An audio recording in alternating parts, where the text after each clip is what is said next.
इस वीडियो में NCERT 10th class विज्ञान अध्याय 10 प्रकाश परावर्तन तथा अपवर्तन पेज नंबर 194 के प्रश्न समझ के साथ करने वाले हैं। तो पहला प्रश्न है, वायु में गमन करती प्रकाश की एक किरण जल में तिरछी प्रवेश करती है।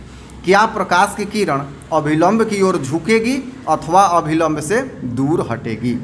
बताइए क्यों? ये प्रकाश के अपवर्तन से प्रश्न है। देखिए, वायु में गमन करती हुई किरण जल में, अर्थात दो माध्यम की बात हो रही है, एक वायु और एक जल।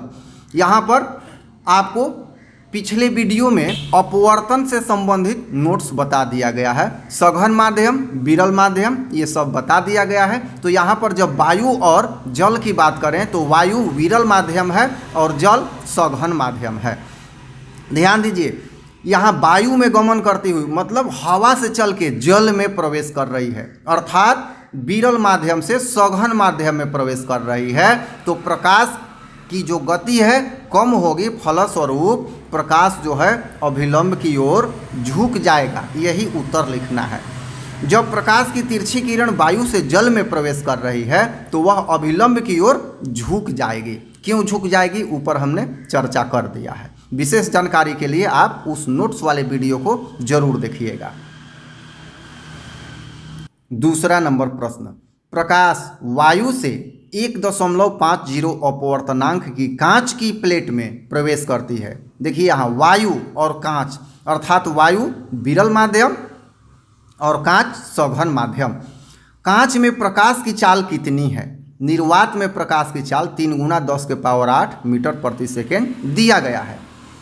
चलिए यहाँ देखते हैं। यहाँ अपवर्तनांक अर्थात ग्लास का म्यू जी बराबर 1.5 दिया हुआ है।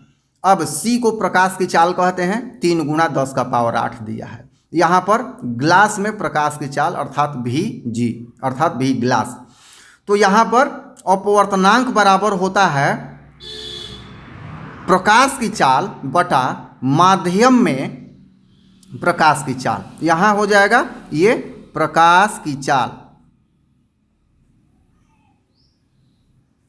बटा माध्यम में प्रकाश की चाल, ये सूत्र होता है। तो ये अपवर्तनांक का सूत्र होता है।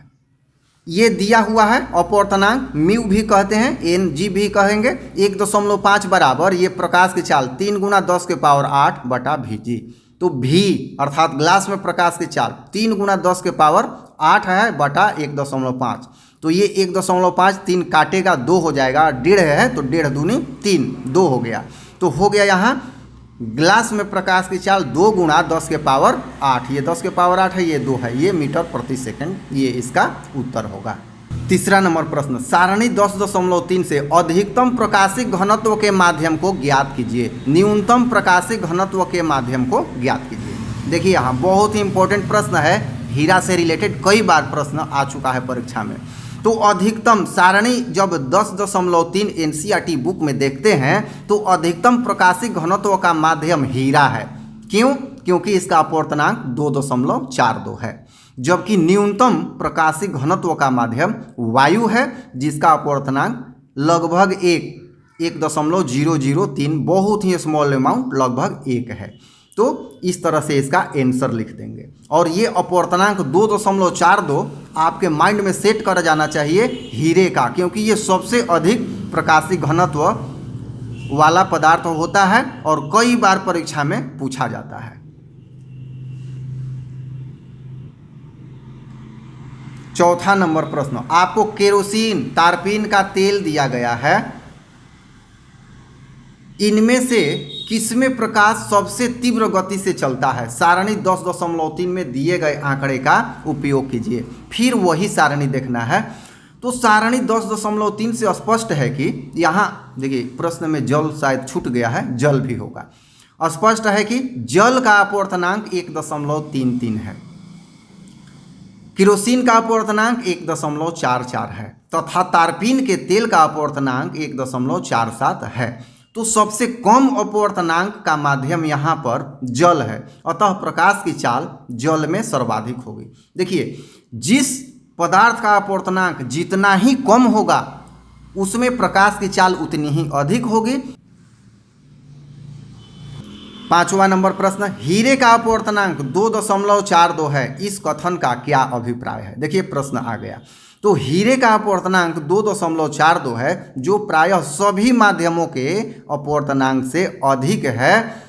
फलस्वरूप प्रकाश की चाल अन्य माध्यमों की अपेक्षा हीरे में कम होगी। क्यों कम होगी? क्योंकि अपवर्तनांक सबसे अधिक है। तो जिसका अपवर्तनांक सबसे अधिक होगा उसमें प्रकाश की चाल बहुत ही कम होगी। तो इस तरह से इस पेज पर यही 5 प्रश्न थे।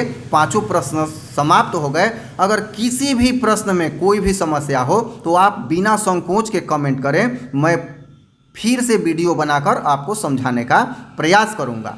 ये सभी प्रश्न step by step NCERT book के पेज और अभ्यास के हैं। तो फिर हम लोग मिलते हैं अगले वीडियो में पेज नंबर 203 के सभी प्रश्नों के साथ। धन्यवाद।